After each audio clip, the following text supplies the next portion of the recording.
So yan mga katotok, nandito na tayo sa spot doon sa pinaglusungan natin kagabi. Dito pa rin tayo sa Sitio Poctol, sakop ng barangay Pawikan. Yan, so bali walang alon ngayon, napakalinaw ng dagat. Sana ipagpalain tayo mga katotok at hindi na maiilap yung mga langgit o bulawis. Sana marami. Yan, so samahan nyo kami sa ilalim ng dagat kung ano yung mahuhuli nating mga isda at mag-release dive na tayo mga katotok. Yan, so si Kiyobong ay nasa laot na. Sunod na rin ako. Yan, at tabayanan lang kami mga katotok. Kita-kita lang tayo dun sa laot. At ayan mga katotok, nandito na tayo sa ilalim. At ito yung ating nasumpungan, isang surahan. Nasa labas lang mga katotok. Sapol, unang isda natin sa gabing ito mga katotok. Ayos, magandang pang-ihaw ito mga katotok. Solve na.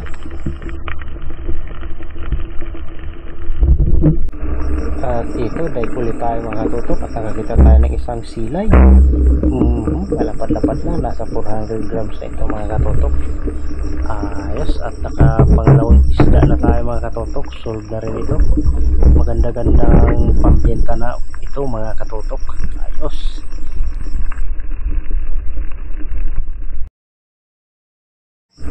Yan mga katotok, sisilulit tayo at nakakita tayo ng isang malapad na nalanggit. Sapol, hindi nakagalaw mga katotok. Yun malapad na ito. Malaking karagdagan na ito doon sa nahuli nating isda. Pambinta na rin ito mga katotok. Ayos na ayos ito. Yan mga katotok, at may nakita tayo dito sa ilalim ng butas, isang malaking tamis benog. Ayan, kilala nyo ba ang isda na ito mga katotok dyan sa lugar nyo? So tawag nito dito sa amin ay isang tamis benog. Yan masarap na isda ito mga katotok, lalo na paksiw, napakataba nito. Marami ito dito sa amin mga katotok, itong ganitong klase ng isda.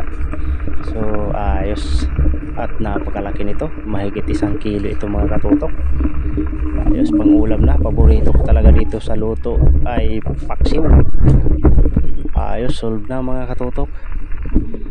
At nakadali tayo ng napakalaking tamis banog. Yan, so comment po kayo sa comment section mga katotok kung ano po ang pangalan ng isda na ito dyan sa lugar ninyo, kasi bawat lugar natin ay iba-iba naman yung pangalan ng mga isda.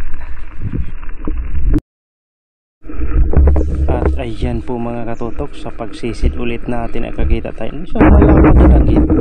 Sapol, napakaamo nito mga katotok, sumalubong pa kahit ay napakaliwanag na ng buwan.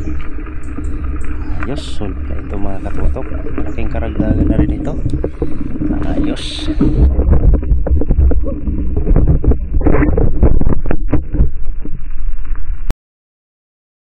At ito mga katotok, bigla akong tinawag ni Papa. Isa palang napakalaking batfish mga katotok, kaya nagpasikan siya. Sapol, layo-layo nung hinabol ko nito mga katotok. Sobrang bilis lang langoy niya, halos kinapos ako sa hininga nito mga katotok. Grabe, sobrang laki. Talagang pinilit kong na maabutan kasi muntik nang makawala, pero solve naman at na-secure na natin yung isda. Maganda-ganda yung tama. Ayos na ito mga katotok, napakalaking jackpot ito, napakalaking batfish. Ngayon na ulit kami nakapano ng ganitong batfish na malaki. At ito nga mga katotok, nadala na namin pa itaas yung isda. Ayan, na-secure na natin. Bayang mga katotok, sobrang layo ng nilangoy ko nito mga katotok kasi distansya ako masyado kay Papa. Putay, narinig ko yung pagsigaw niya ng second shot. 7 kilo ata siguro to. Napakalaki. So bilog lang siya mga katotok, hugis bilog, pero yung katawan niya ay napakakapal. Sobrang laki nito mga katotok. Estimated namin dito ay nasa 8 kilo. Yun grabe, sobrang lakas niya. Malayo-layo yung hinabol ko kasi kala ko nga mga katotok kung hindi ko na ito mabibidyohan, kasi kala ko kung hindi ko na i-open yung camera. Sa kakahabol ko ay nataranta ko mga katotok kasi baka makawala, sayang naman. Bibihiran lang kami makapana ng ganito kasi kung meron man ay nakukuha ng ibang mga espero. Ayan, tsaka patay. katotok.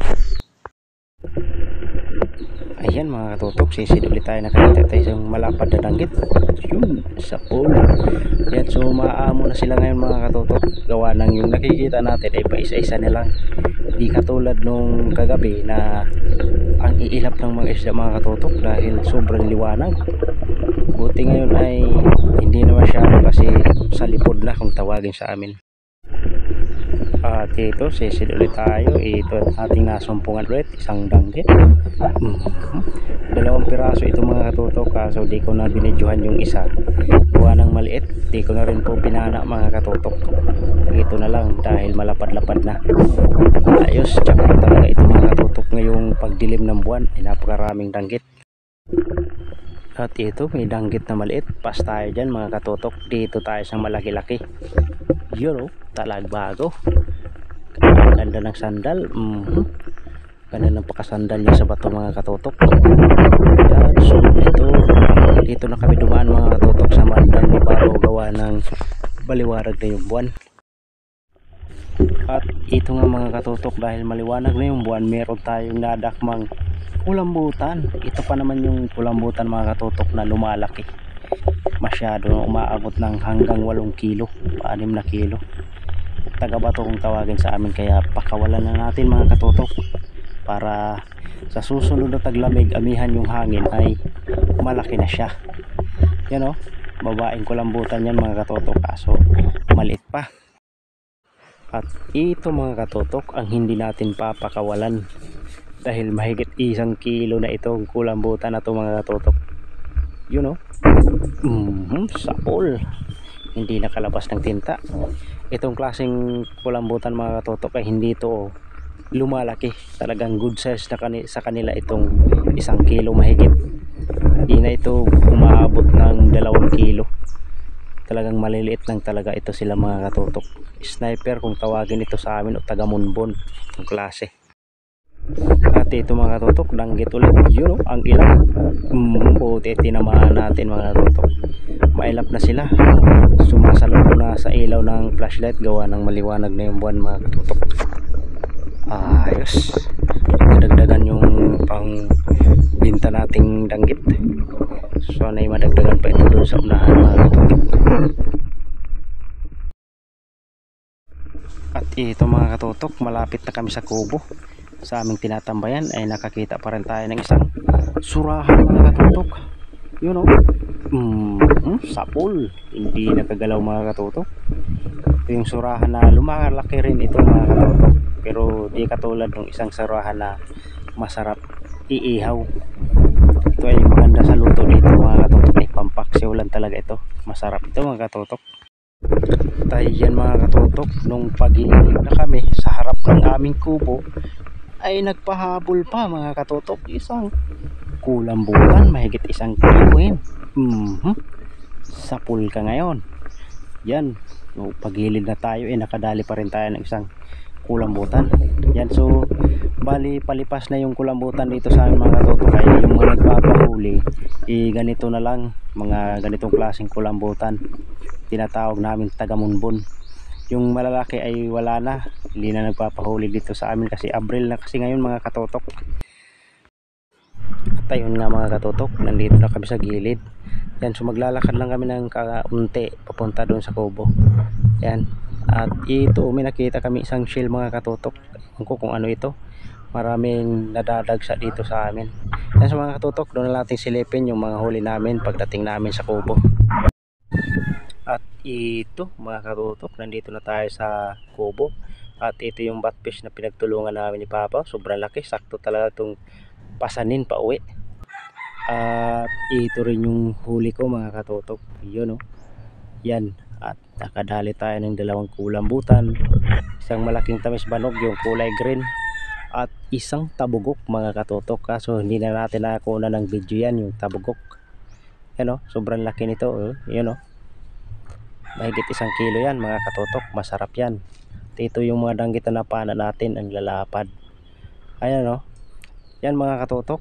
Kung nag-enjoy ka sa panonood at nagustuhan nyo ang video na ito, ay huwag nyo nang kalimutan mag-like, comment, at higit po sa lahat mga katotok, mag-subscribe pakihit ng notification bell para lagi po kayong updated sa mga video nating gagawin kagaya po nito. So maraming salamat po mga katutok. Ayan, ayos at pinagpala at maraming blessing ang gabing ito mga katutok. Ayos at makabinta na tayo nito. Bibinta natin yung kulambutan natin. Ayos.